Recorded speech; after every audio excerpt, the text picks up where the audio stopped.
Hello, and thanks for coming to the first annual San Diego Comic-Con Artist Elite Panel. We're really happy to be here today to show off our new comics that we got from our publishing company. So,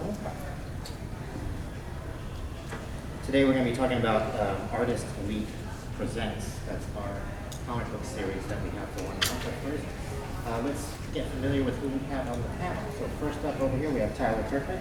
Can you let them know a little bit about yourself? Sure. Who are you? I don't even know who I am anymore. You that guy. You draw. What do you want to draw that stuff, right? With the blood. Yeah, thanks guys. Thanks for coming out here and checking us out. Take a load off. Hang out with us. So I'm Tyler. I've been doing comics for a little while.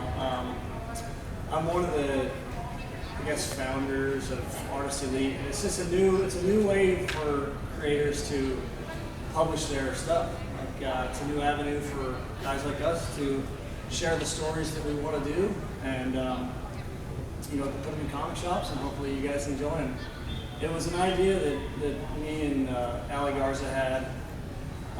We both had cool stuff that we were creating, and we know there's a few different avenues for us to publish books like Image and stuff like that, but we were like, well, you know what, we want to do our own thing. We want to tell our own stories. We don't want to have to go through any sort of editorial stuff that is already established.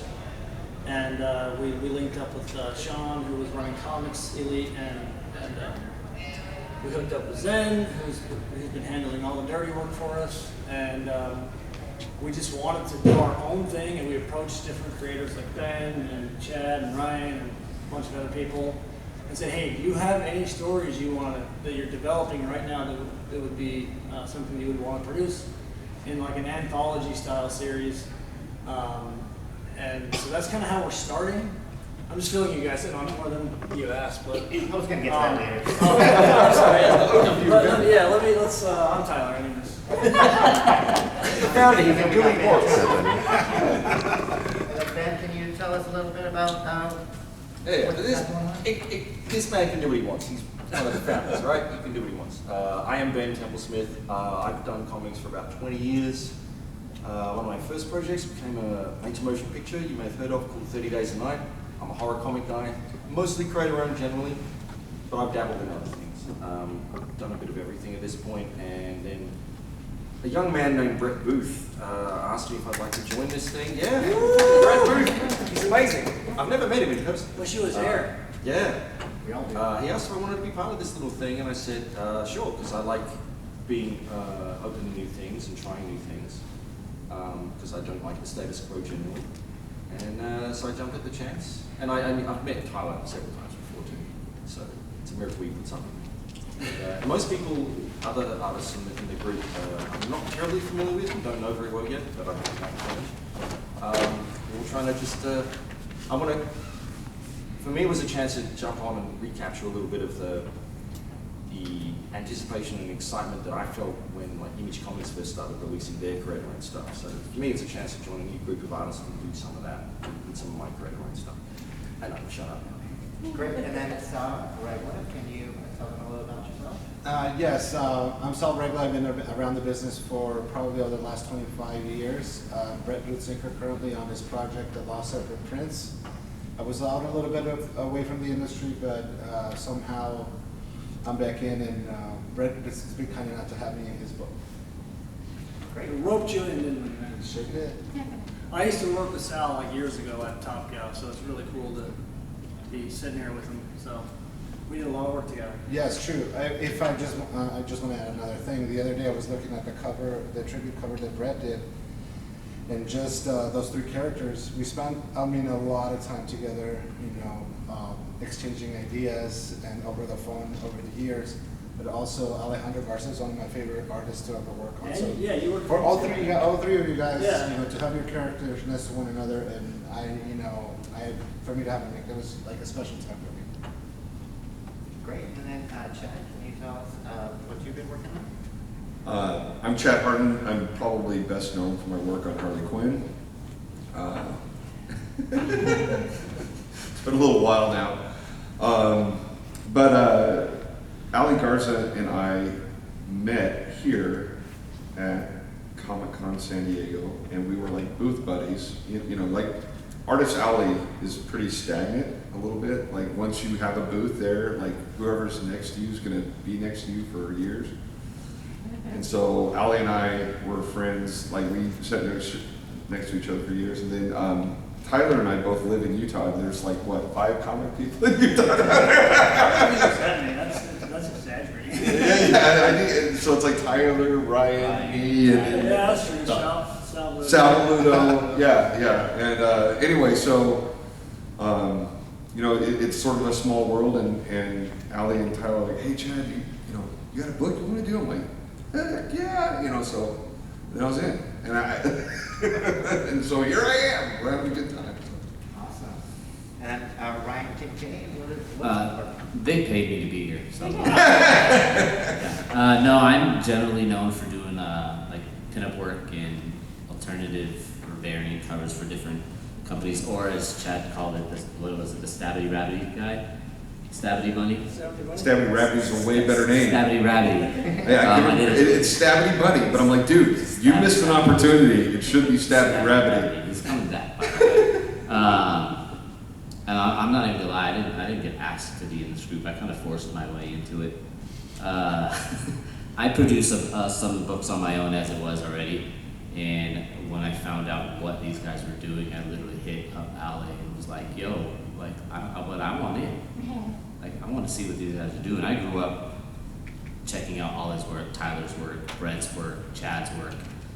So for me, it was a great idea to see all of these guys work together and how they do interiors and stuff. When I jumped in, I was specifically on covers. I only did interiors once. So I can see how these guys have evolved.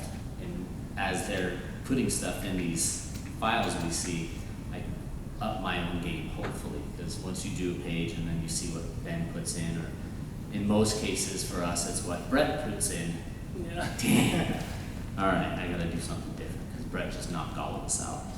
And that's actually another thing that I really loved about this possibility with Arts Elite is a lot of them, a few of us came from that studio environment with Top Cow, Wildstorm, whatever it may be, and you really do try to, I guess, one up the guy next to you, or Yeah. you know, in the book that's coming out that same month, and we are kind of capturing that, I feel, right? Like, especially with issue 1 here, like it looks beautiful, and I don't know if you guys had a chance to get to the comic shop this week, but it just came out, but I at least wanted to bring a few and at least, you know, let these guys see them. And this is our Artist Elite Presents series. It's like an anthology, so there's three stories, and we have any slides or anything like that? I'm sorry. I should have, yeah. Back to you, Zen. Anyways, so I'm the editor then. I've been making comics for about 15 years, mostly editing comics on the indie scene, and best known for being the staff letter at Aspen Comics since 2016. So yeah, so we're going to talk about our book here. But first, real quick, we have our preview issues that came out in June, Primer Red and Primer Blue. There would be an image right there, but it's not coming up. That was our preview book. We had 4 pages of each everybody's story and there for everyone to check out and see what it will be. And then this week, July 19th, the first issue came out, like Tyler was saying, with 3 different stories in there. Oh, there we go. All right. So there's the cover to Primer Red. That one had 6 of the characters that we'll be introducing. We'll be going over a lot of these in a minute. And then we also have Primer Blue right there. And then what came out on Tuesday was Artist Elite Presents 1. So that is our ongoing anthology monthly series. Every issue will have 3 stories that are 8 pages from each creator. The first issue has part 1 of Lost Serpent Prince, Final Boss, and Sandwiches, which you can see right there on the cover. And first up, we're going to talk a little bit about Final Boss. That was a Kickstarter that began it. Oh, nice little trailer. Wi-Fi connection here, I'll tell you what, right? Yeah. That's the $80 Wi-Fi. Oh, okay, cool. I like it. Just kidding. Okay, while that's loading up, Yeah, let's talk about Final Boss. so yeah, what he was saying is,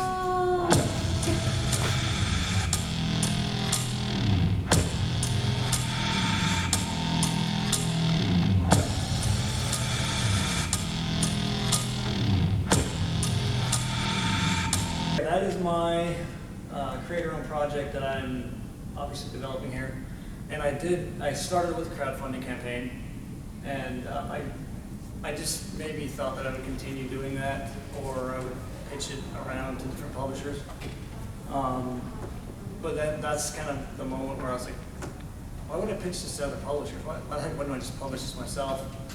And that's when we started kind of, the gears started turning, and I knew there was others like me that had stuff. Like There's no one like you. I knew that Chad was developing stuff. Like Ryan had his book that he was developing. Like there was a group of people that I knew that was there that maybe had there are things that they were slowly developing that they were like me. They didn't quite know what they were going to do with them, and I was like, if I start this thing, maybe I can get them to jump in and be part of this. Give them a resource, like give them like a network of other artists and creators that they can kind of go to or talk to or team up with. So that's kind of how this came about. And Final Boss is, I have the volume 1 out available like on my website currently, and I'm continuing it through the Artist Elite publisher. So that's how you'll be able to continue reading the story. And my first volume or first pages for the next volume is in Artist Elite Presents #1, which is in stores right now. So Can you tell us a little bit about the story? yeah, so it's Final Boss is basically everything that I loved as a kid, just thrown into a book. Like I love, fighting games, like beat 'em up video games. I love like 90s action films like Bloodsport, Kickboxer, Van Damme stuff, and I love comic books. So it's like I'm gonna tell an action adventure story the way I want to, and hopefully people like it. So I'm really throwing in like everything that I want to show, that I want to draw, that I want to tell, the stories I want to tell, and I'm just letting people come along for the ride. And it's going to be a 10-volume story where he's got to get through 10 bosses and work his way up the ladder as he's developing his powers and discovering who he is and how he gained these abilities, and you get to see some really, really cool characters and bosses that he gets through. And one other thing that I loved about like you guys remember those X-Men cards where it had all the statistics and everything on the back of them? Yep.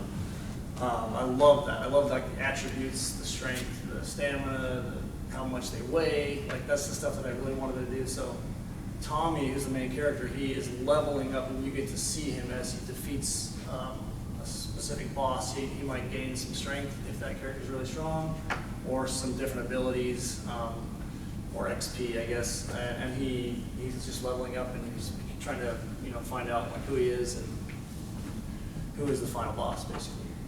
All right, well, let's check out our next trailer. Is Lost Serpent Prince by Brett Booth, and I think by our guest here, Sal Regla, and colored by Andrew Dahlhaus. Sal, why don't you tell us a little bit about working on Lost Serpent Prince? Actually, honestly, it's been a dream come true to come back into the industry and work with Brett. I had inked and worked with him at Wildstorm for so many years, and he just kind of asked me back in. I didn't really know how much I was going to enjoy, getting back into the business. I miss it every now and then, but once I started inking his pages, I realized, how much I missed that. And inking over Tyler, I guess, it was the same as inking on Brett, because there was so much on the page, and I missed that. Once I dove back into it, it just kind of all, kind of fell into place. Inking Tyler all those years, and Brett, And so I decided to stay. We did some issues of Spawn, and now I'm 100% into this project. It's been honestly a dream come true. I couldn't imagine doing anything else right at this moment. And can you tell us a little bit about the story? I cannot tell you because Brett and I does not communicate that part. You can read it now. He's like, hold on, let me see. Yes, I need. Maybe next year he'll break it down. Yes. Now the prince, who's a serpent, and he wears a red thing. Yes. Yes, right. He's like, you guys know as much as I Yes. It looks cool as hell. It does. You need to know. It is. So we got a page right there that you can see that's done. That's in the issue that came out just right now. And then we got an exclusive sneak peek at some sketches from Brett Booth right over there. This is the type of stuff that Sal works with right there. You can see how much detail is on there. Sal, can you tell us a little bit more about inking Brett Booth?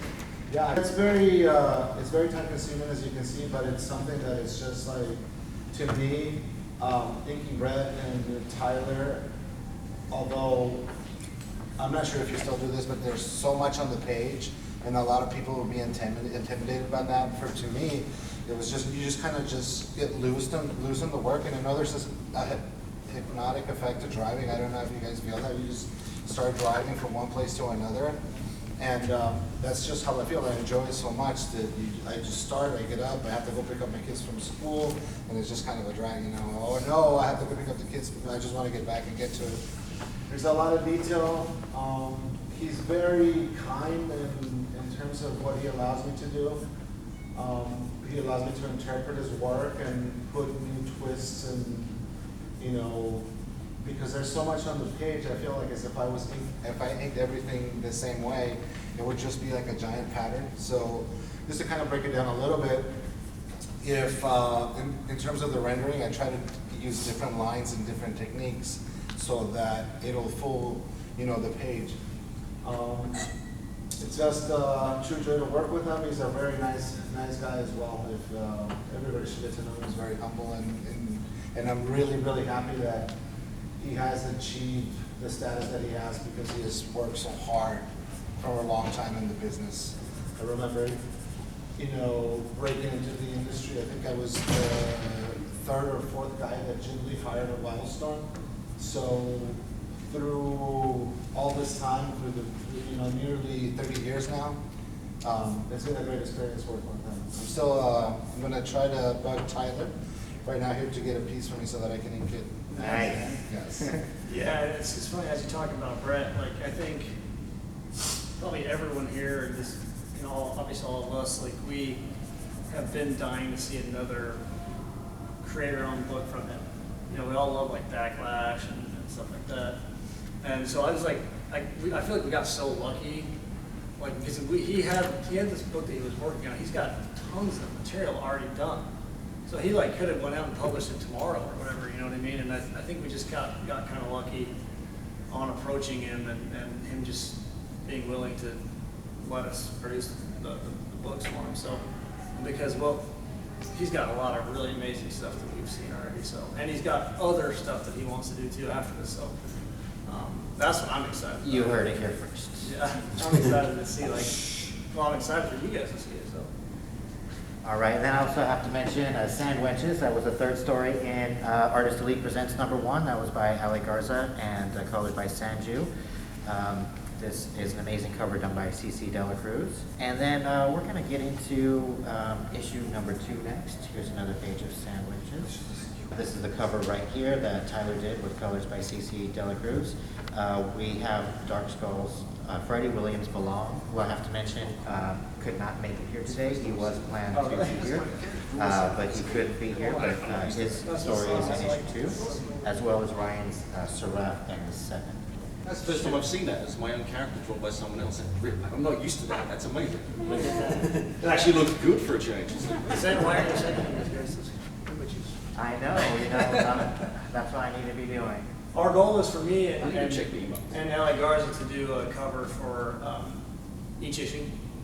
That just because we want to release characters, and then we have cover H.C.M.P as well by the other artists. So. Here's the cover that Ben did for issue number 2. You want me to talk? Please, tell us about Dark Skulls. All right, I did Dark Skulls. I'm doing Dark Skulls because they're dark and skulls are cool. Yes. It's basically me channeling the enthusiasm I had for the early Image books when everyone was bringing out their own superhero teams. I've never been a superhero guy generally. I'm known for horror stuff mostly, so I was a little bit too young to join the whole Image thing back during the good times. A little younger. So I decided to make my own superhero team as if I was one of those early Image books in my way, in my own way. And of course, because it's me, they have to be more gothy. They all generally hate each other. They're all abhorrent human beings. But they're all immortal, but they come together because ultimately they know they have to be decent people. And there's worse people than them out there, and they know that, so they have to come together, solve some of their differences, and deal with some of the past relationships they've had with each other, because it gets a little messy. One of the characters is Australian. His name's Bad Pain, which is a BDSM term. I don't know much, but I took it from there. He's a deplorable human. Well, kind of human. He has big smokestacks on his back. But it's my chance to draw some Aussie characters, which I never get to do. I'm putting Australians into it because I am Australian. And there's an overall big threat that's intergalactic in nature, shall we say, that is to do with all life on the planet. But they're immortal, and there's a whole thing about that. How long is this story? Do you plan to? I'll go find out. Probably at least a mini-series worth of regular issues worth, so at least 120 pages. Okay. But I plan on it not ending that way either.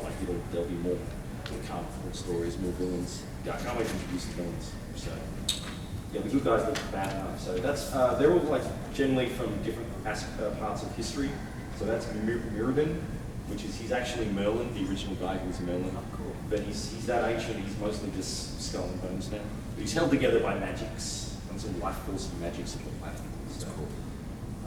And there's Winter, who's a lady, she's Russian, I think originally, and she has pestilence type power stuff. She's all into diseases.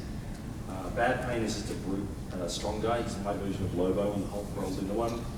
The more pain he feels, the stronger he gets. So he likes pain. He's a sick prick. And Vindictus is like an ancient Roman guy. Oh, and there's Raw, who's a guy from an ancient empire in Africa. And he has lion tattoos. The end. There we go. I'm looking forward to it.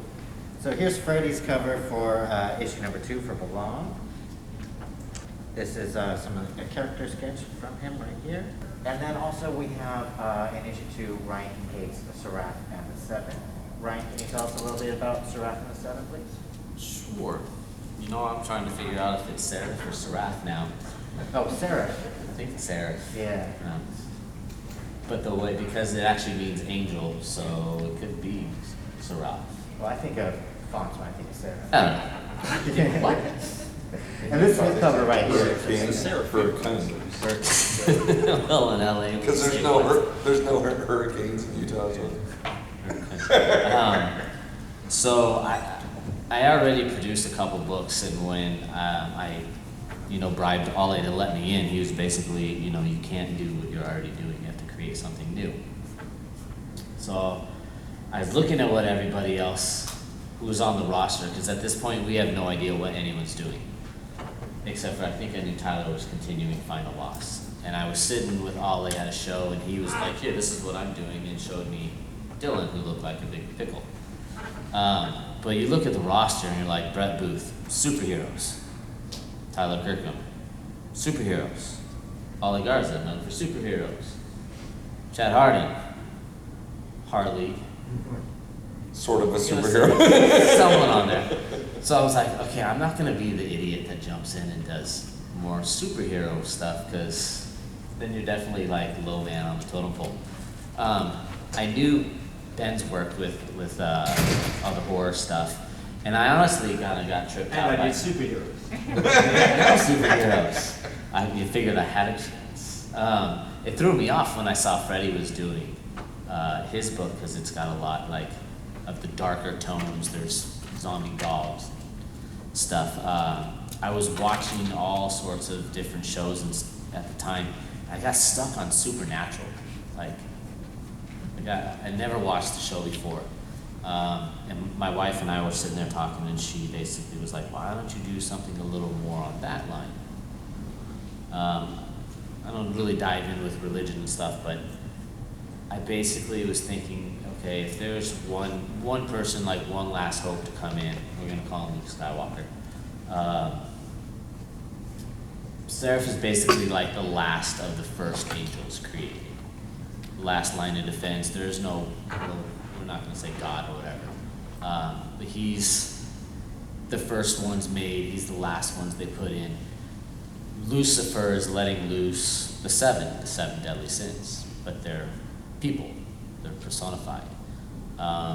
So it really starts out with this character falling back into Earth, not knowing what's going on, what time frame he's in, and finding his way through the fact that humanity is, no matter who you are, good, bad, whatever, everyone has some sort of sins, and trying to hunt, how do you hunt down specific sins in a sinful world?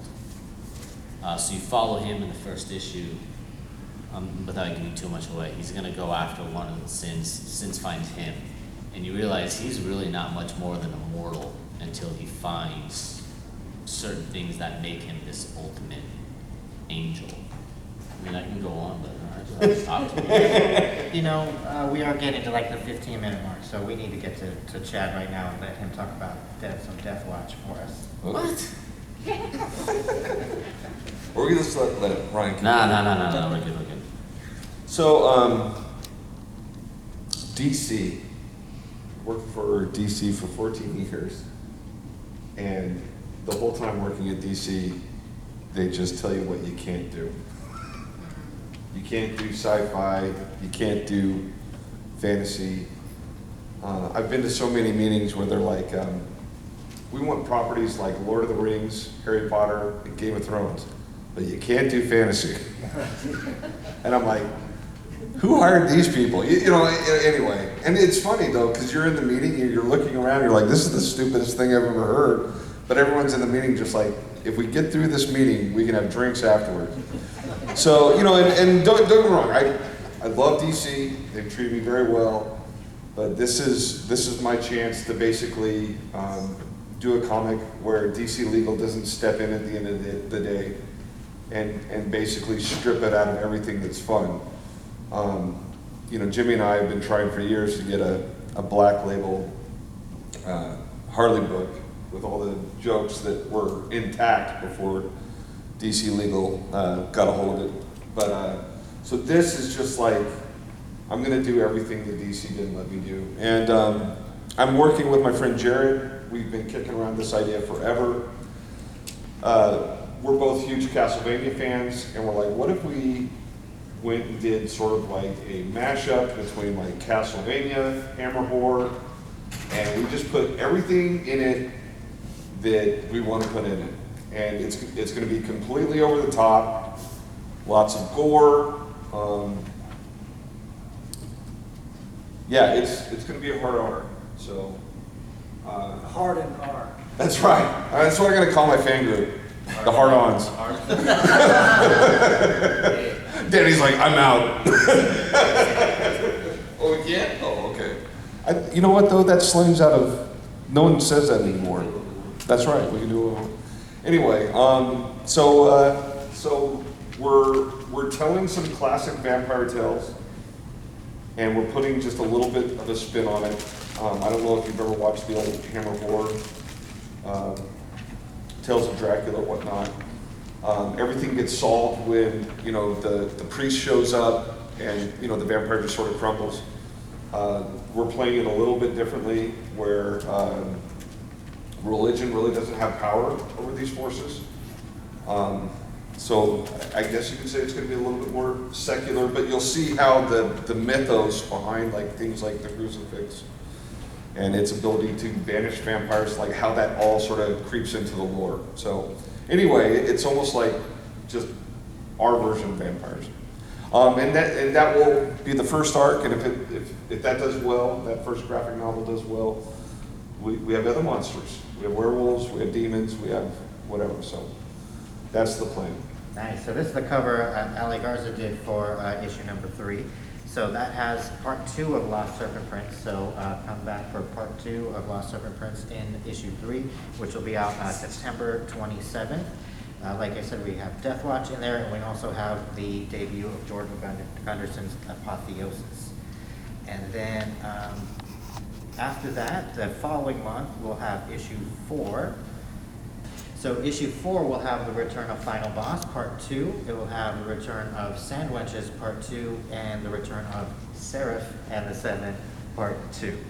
So that is where we're at right now with Artist Elite Presents. The first 4 issues, giving you guys a breakdown of who's going to be in the issues. The people that we announced in the initial run will have their debuts coming out issue 5 forward. All right. So this time next year, we're gonna have a lot of cool stuff to talk about. It's going to be an antho. This is going to be monthly, right? And then the stories are going to slowly change in each one. Pretty to much, follow. yeah, rotate. And Yeah. then, So expect one a month. Yeah. yeah, and then what we'll probably do after that is we'll have Full issues. full issues. Yeah, we'll be able to put out full issues or graphic novel or however we want to collected editions basically of all the material that we have, new covers and new content in those. It all depends on what the creator wants to do. If the creator wants to continue telling their story like this in the anthology series, they can. If they want to jump over and they've got a ton of content and they think they can put out a monthly issue, they're more than happy, or they're more than welcome to do that. In fact, we've got a couple of other creators we're working with right now that are they want to release theirs in just regular. Anything yet? Yeah, but I like that. that is an option.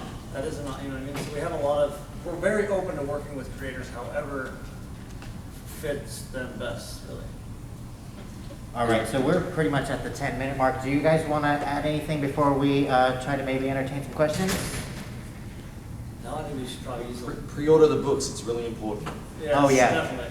Definitely, yes. Ask your retailers. Yes, we are available through Lunar distribution, so tell your comic book store to order us through Lunar. All right, looks like we have a question right here. That was my question. Oh. I told my local comic book store, I didn't see you in previews. Yes. So I said, just give me all the covers of all of the issues. And so I got them all except Brett's. That didn't come into him. But that was my question. How do we order? Yeah, just go to your comic book store. They should have access to Lunar and just tell them to order it for you. And if not, they need to fix it on their end. And if for some reason you can't find it, we are trying to add everything to the Artist Elite website. And then we'll also be offering exclusives from some of the creators as well. Just from there? Just for the yeah, outside, yeah. Well, I mean, unless they have their own Absolutely. website, yeah. Like I sell my Final Boss exclusives on my website. Like I had a primer blue exclusive variant that I was limited to 100 that I sold just on my website. So the creators can do that if they want to, or they can. Ooh, I'm gonna. Yes, you can absolutely. You can sell them wherever you want. That's cool. You can take them to conventions. You can have them at your table, or you can utilize the Artist Elite Comics website where they can utilize that to sell the exclusives there as well. And we're going to be doing whatnot sales eventually, and we've got some other cool stuff too. So What's that? Yes, what about digital copies of the books? Is that something? That's not in our plan for right now. Right now, we're heavily supporting print comics. So we like print comics, we like holding the comics, and there's something about having that tactile feel. We all understand that digital is a big avenue of distribution. But for right now, we have no plans of doing anything digital. So please go to your comic book store and pick up the issues. we want these to be collectibles. We really, really love the idea of getting a group of creators together, putting out unique stories, and then being collectibles, and you guys to be able to have them and keep them. And we just wanted to support comic shops too. I mean, we chose. I mean, I did my first volume of Final Boss 2 at Indiegogo, but then I really wanted to have books in shops. Okay, I really, really love that. Obviously, a lot of us we still buy our comics in shops, and we did that with, people did that with Image Comics, and there was something special about that. And I just think that was the way for us to go. We wanted to support the comic shops, and in return, they would support us. So that's what we're trying to do. Nice. Any other questions from the audience? Which, by the way, Can we, I mean, I want to give these sketches away that we've. they've been sketching the whole time, you guys. If you guys are asking good questions, we'd love to get. You got a question right here? Yes, for Sal.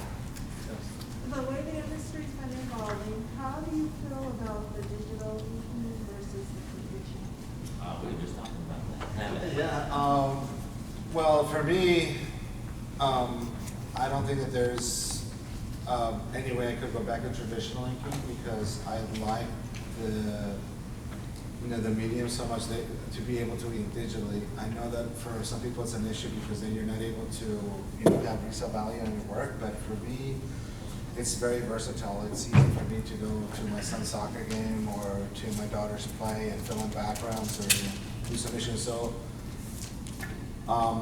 I also think there's so many ways and so many issues so many ways that you can go in terms of like the textures that you can put on backgrounds, zipper tones, which were difficult. I remember a while back when I was working on Ed Bennis at Wildstorm, he would ask for some zipper tones, and you didn't have a way of knowing which was going to be the right zip to put on the page. So we just had this issue with Brett not so long ago where, I mean, again, he's very gracious in how much latitude and how much he allows to interpret for me to interpret his work. But it's easy for me to put any kind of texture on the background. If we could go on the monitor, I could probably show you guys some stuff, but I can just quickly send him a JPEG of the work and he can just say yes or no, or that works or doesn't work, or can we get a better texture on that background. So for me, it's been a really good experience. There's also kind of a little bit of mechanical, biological issue with me because I broke my arm about 15 years ago, so when I came back, I was a very loose inker as I came into the business when I was working at Wildstorm. But after that, I think when we started working on that Spider-Man issue, I don't know if you remember, I broke my arm, but when I came back, my work was, I want to call it stiff, well maybe it was, but it was a lot more clean. And this medium, the digital inks allow me to get back that looseness in my work and that fluidity that was gone. So in some ways, I think that, for me specifically, and that's the only person I can speak of, is I don't think I could go back to traditional inking, but digital inking is, for me, the best, and it's really, the way to go for me. And then we got a question over here. Yeah, I really love seeing the works in progress, the pencils and the black and white versions of all your work. I think you're all phenomenal artists. Is there any plans to do like artist edition sizes or oversized, showing works in progress, showing black and white, showing raw pencils? What do you think, Tyler? I do a live stream every, I say every, I try to do one every Friday, but if I'm at a show, like obviously I'm here in San Diego, can't do it from here, but and I usually just drop my pages right there on that live stream, so you can watch the whole process if you want. That's also what the primer red issues were, or the primer red and blue issues were kind of behind the scenes, little look inside of what, our project. So that's, because we love that stuff too. I think as artists, like we know what we like, so we're just gonna show people that stuff. The ash cans, remember that is from? Yeah, that's kind of what the primer red and blue, those are kind of like ash cans. We were considering making them small actually, but we just decided it'd be better for comic shops to have them regular size. By the way, I see you hiding right there, Dylan. Yeah, he actually did a cover for Final Boss for me. Oh, nice. Hey, everybody. He's a great artist himself. So. Do we have any other questions? Right there? Retailer exclusive covers? Yes. Are you guys open to that? Come see me afterwards. I'll give you my card. We'll get it going. So the answer is yes, right? What about any kind of returnability program for retailers? So that is something that we explored in the beginning, but right now there's no plans. But that is something that we do want to do at some point in the future. I think it's important that we can do that at some point. So please stick around, and maybe we can accommodate for you real soon. Awesome. All right, right over here. Are there plans to do any like shared universe stuff, or are all the stories gonna be individual or something? That's up to you guys to answer that one. I don't know. I think a lot of them can cross over, so it's just a matter of will it work out? Can we make it work out with each other? I know for the most part, everyone gets along pretty well. We've I'm talked sure, about it, for yeah, sure. I'm sure at some point, once characters are familiarized with the readers, I'm sure you'll see something pop up here and there. So yeah, so the people who asked the questions are gonna get it. We had 1, 2, we had 3, we had 4. There we go. Something you said, I really appreciated. You talked about how when you worked for DC, there were all these limits put on you, and now you have this opportunity to work without limits. Yeah. That said, do you have a way to check each other? Do you have an editing process where somebody looks over your stuff? You Zen. have a friend They look tell over me. it? Do they really? No, they just tell me what I should have done better. Oh, okay. Don't use this word. Zen's our editor, and then, you know, I'm married, so the boss tells me what. That's got to be great freedom to have, though. Yeah. Congratulations. But it's not Artist Elite tell me no. Yeah. So. But they have complete freedom to do whatever they want. So as far as editorial control that way, it's up to them. Editorial control is very minimal. I mean, we do have some restrictions. Yeah, I mean, We said no nudity to everyone, but. Really? Mine doesn't have, I don't have genitals. We've been covering we've been putting smoke all over this. Genital movies. Yeah, I haven't done anything. Mine just has no genitals. all right, well, that's our time right there. Thank you guys for coming. We really appreciate you guys coming out to the first annual San Diego Comic-Con Artist Week.